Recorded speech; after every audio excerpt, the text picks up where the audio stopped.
Alright guys, welcome back. Today we're gonna be answering some questions here in the channel. I put out a post for you guys to submit the questions that you had for us. So we've been out here in Nicaragua building a beautiful coffee farm, traveling this country and making videos about life abroad and what it's like to live here. And you guys seem to like it, and now we have questions. We're gonna be answering the list of questions. We got a total of around 21 to 30 questions that came to us, so we're gonna do our best to cover all these questions across this video. And then after that, if this goes well, you guys have more questions, you can drop them in the comment section, and by the time this video is done, you'll probably have a lot of value if you're planning on coming here, or if you just want to know more about like living abroad. All right guys, so we are gonna throw some coffee in here before I start answering the question real quick, so that way we can have some caffeination while we're answering everything. It is a beautiful day here at the coffee farm. We're working on our cabin, so we do have some people out here that have been spending the last 15 days with me, and it's been nice to have help. And we're making progress, we're making good progress. So let's jump into the first question here of the channel. Let's go. So first question here, it's really more of a comment. It says, huge fan, I've been doing mission work in Nicaragua for 12 years and would love to visit the farm someday. So this is from Mission and Outreach. Well, thank you very much. If you've been coming here for 12 years, you've been coming here for a long time. So congratulations, you've kind of seen Nicaragua evolved, and you get to know the hidden gems too. So good for you that you've been coming for that long doing mission work here.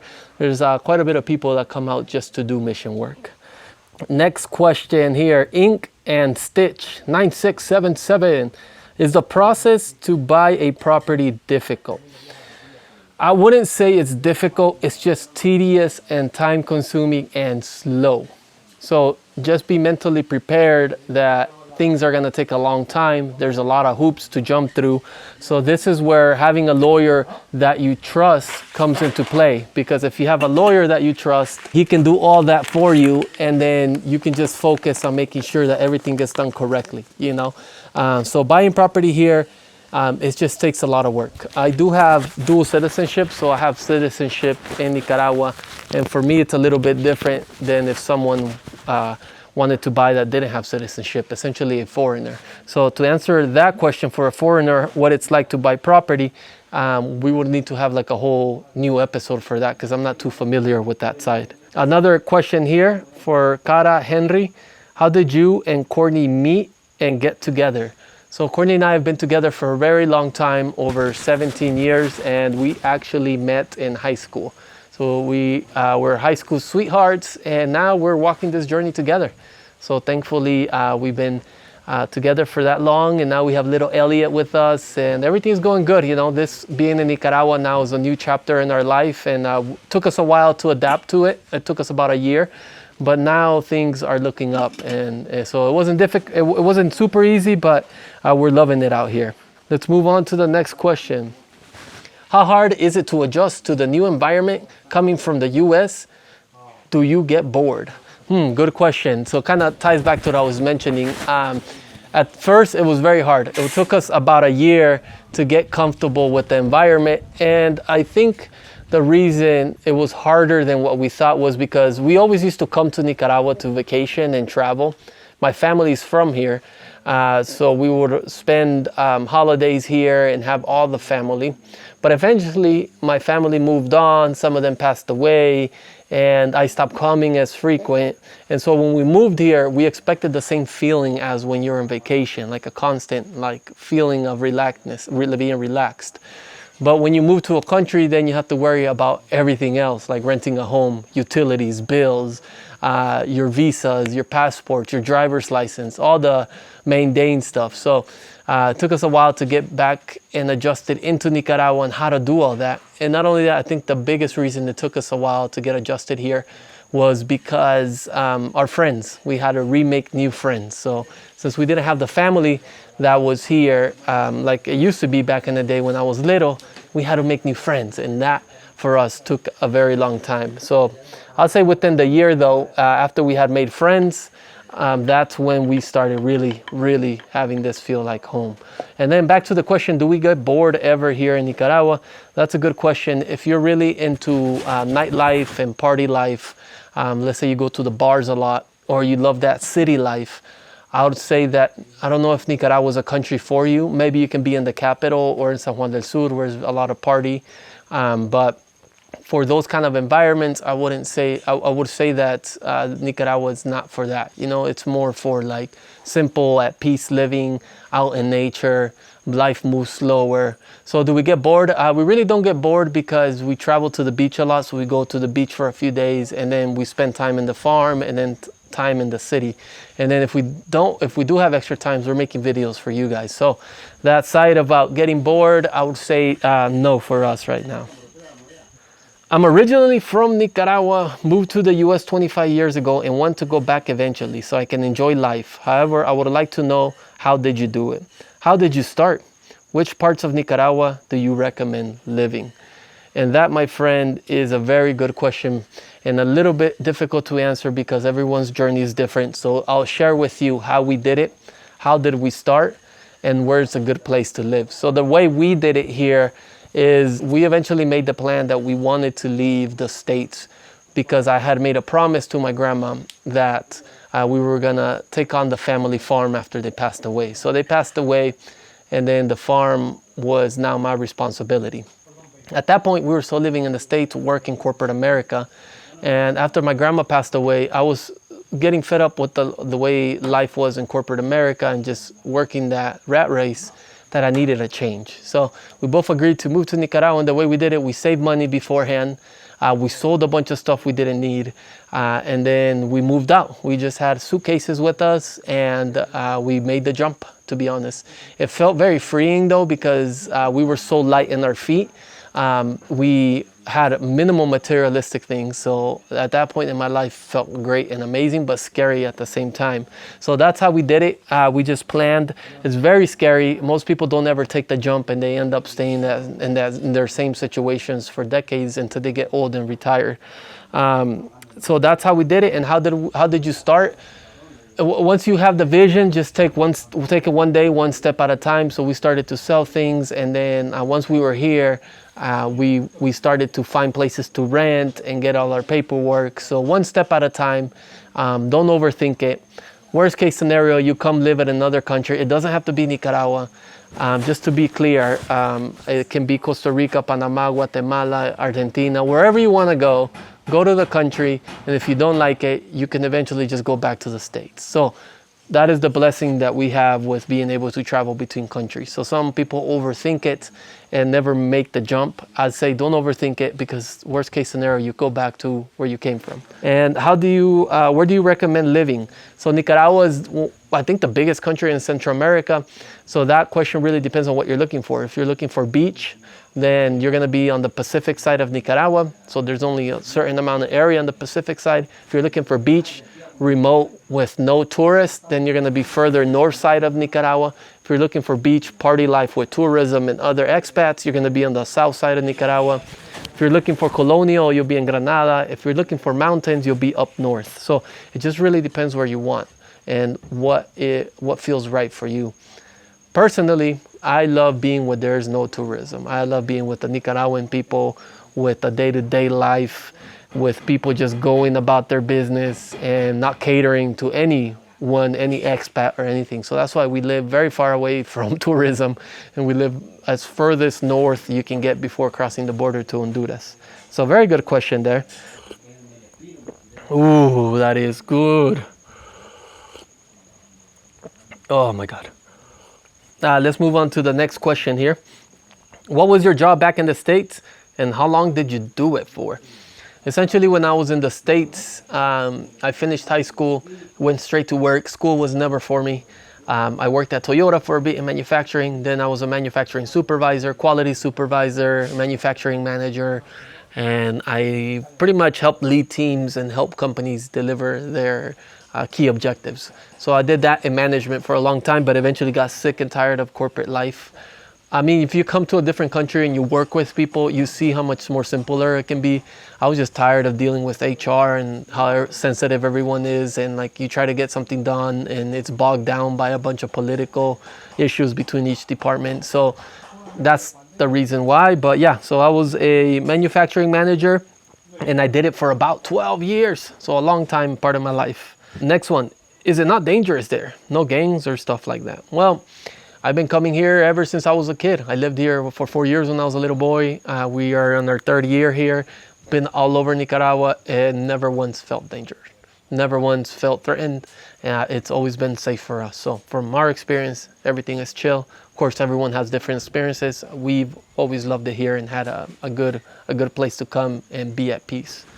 Next question. ¿Cuándo fue la So the next question is, when was the first time that you took your wife to Nicaragua, and was it difficult to convince her to move over there and leave everything?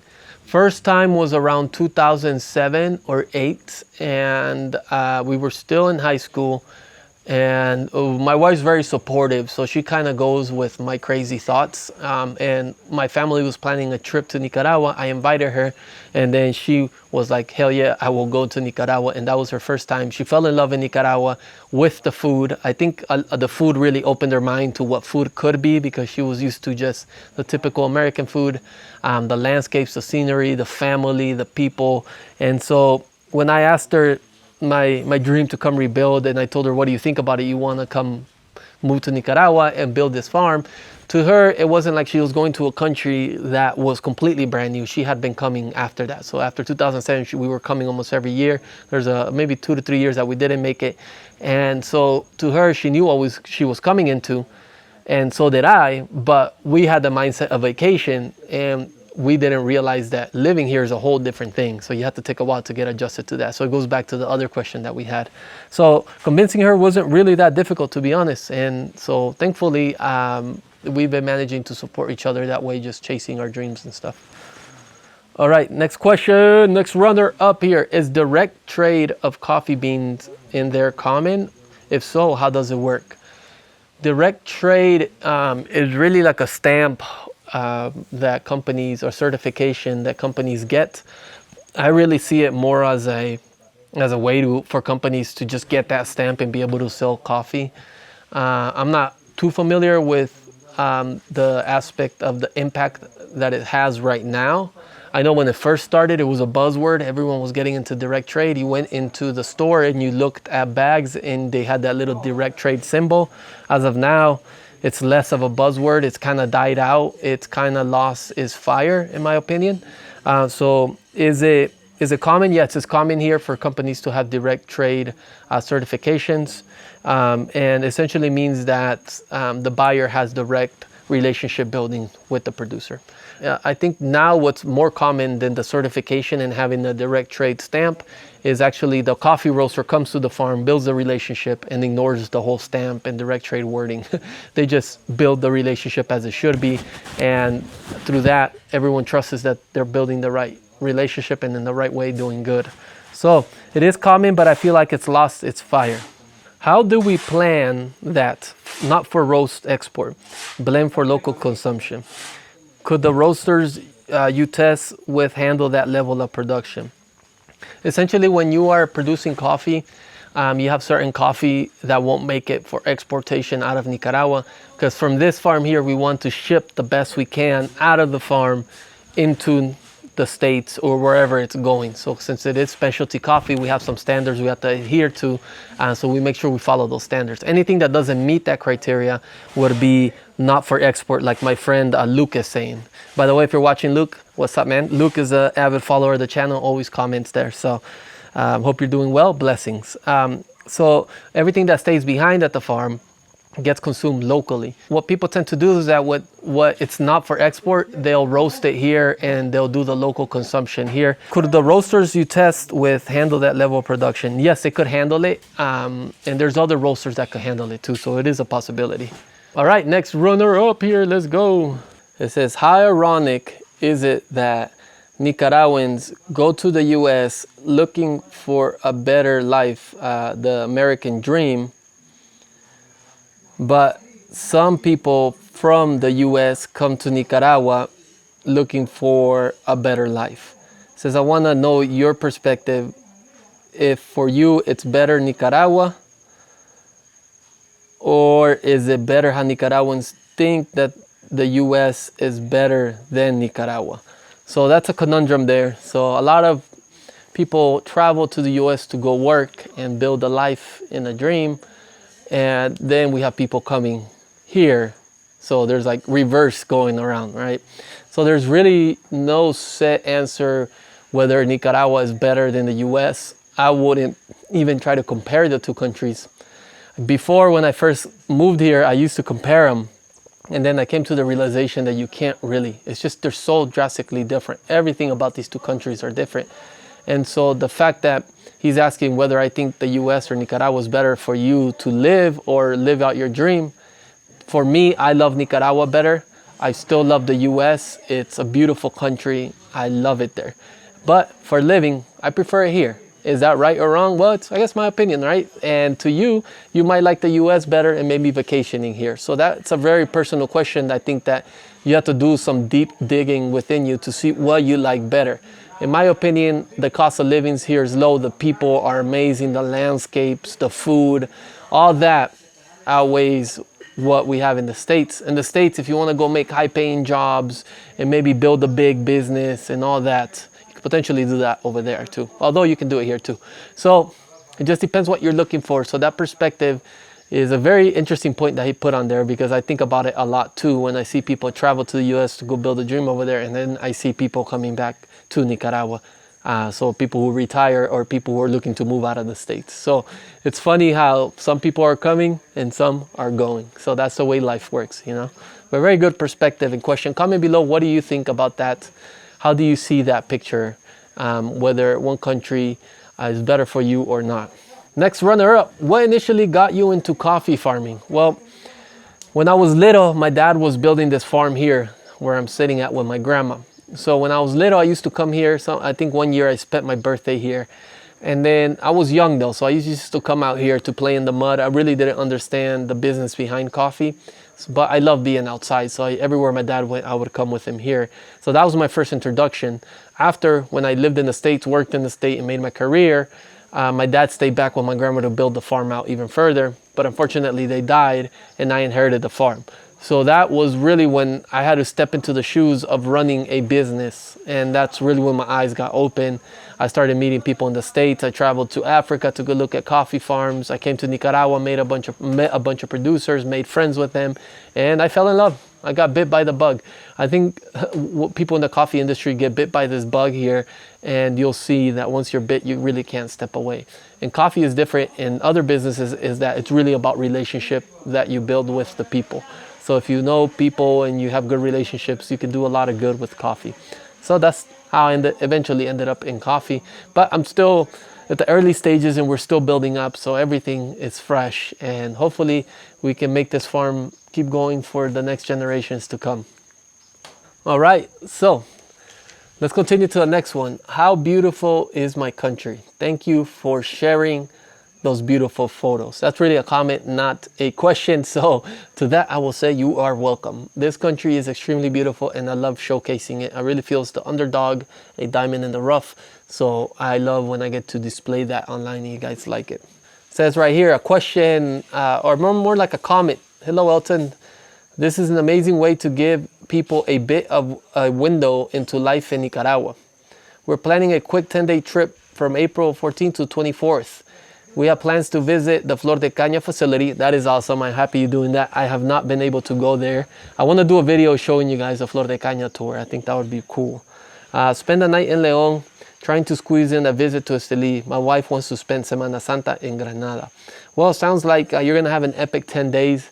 If people are coming to Nicaragua and they ask me one thing that they should consider about coming here, and I'll say try to get as much time off as you can to travel this country. Because oftentimes 10 days is just not enough.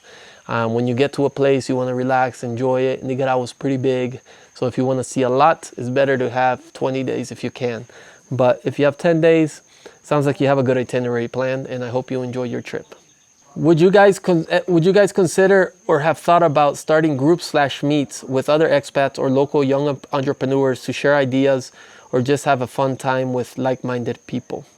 Very, very interesting comment and question. I feel like you guys online with my YouTube channel, you guys are my group, but physical group, really, I don't have anyone that I meet with and stuff like that. So I think that maybe in the future, once we're built out and we have facilities for people to come stay, we'll consider that, you know. But for right now, with a 1-year-old going on 2 years, and then we're expecting another baby, it's just that we're so busy, you know. So we have to focus on family, focus on making content for you guys, because that's a long journey and a lot of work. Thankfully, I have someone new on my team, an editor, and he's doing an awesome job. So he's helping me with taking some of that workload off so we can produce better videos for you guys. So maybe in the future, I love that logic of thinking there. This is kind of a farming specific, but is a constant struggle, but it's a constant struggle for us. How do you control Sopos, or is coffee one of those few leaves that they aren't drawn to? Very, very funny you say that, because Sopos are these big ants and they will wipe out a whole field within the night. It's crazy. One time I planted over 2,000 plants of coffee and these ants came in and wiped out the whole area, meaning they go and they eat the leaves. So we try to mitigate Sopos. There's certain things you can do, like where the nest is, you can plant a banana tree or you can plant a plantain tree, and that will deter the Sopos from the continued growth. You can also spread some type of poison along the tracks where they walk.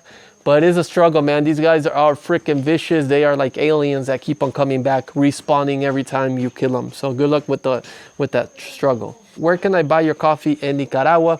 To be honest, I don't sell my coffee in Nicaragua. In the future, I would love to. That's on the agenda. It's just I'm focused on the U.S. market because that's where we get the viewers and the people, and then eventually maybe in Nicaragua in the future. I hope you guys are enjoying this beautiful Q&A out here in the mountains. I am definitely liking talking to you guys and getting to share more of a different style video from the regular vlogs.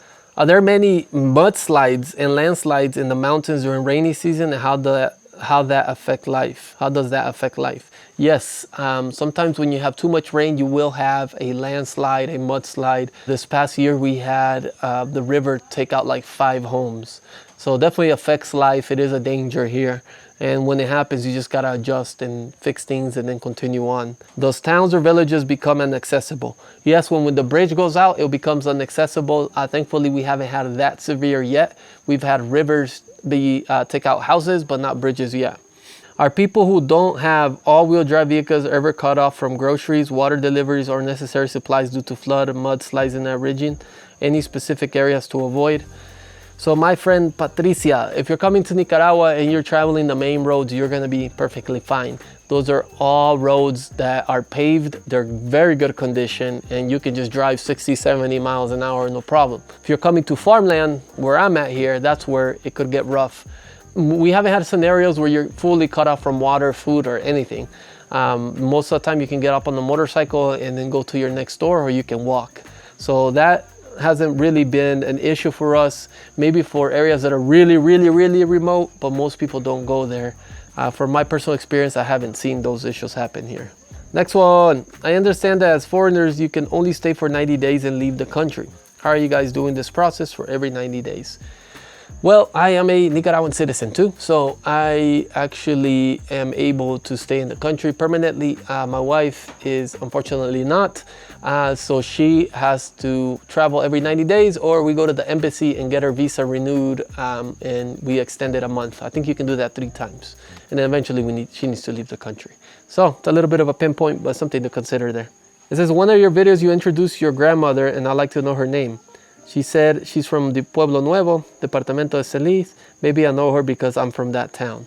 Well, my grandma's name is Teresa Vilches Alfaro, and she is from Pueblo Nuevo. She has a brother that lives there, and her whole family is from that region there.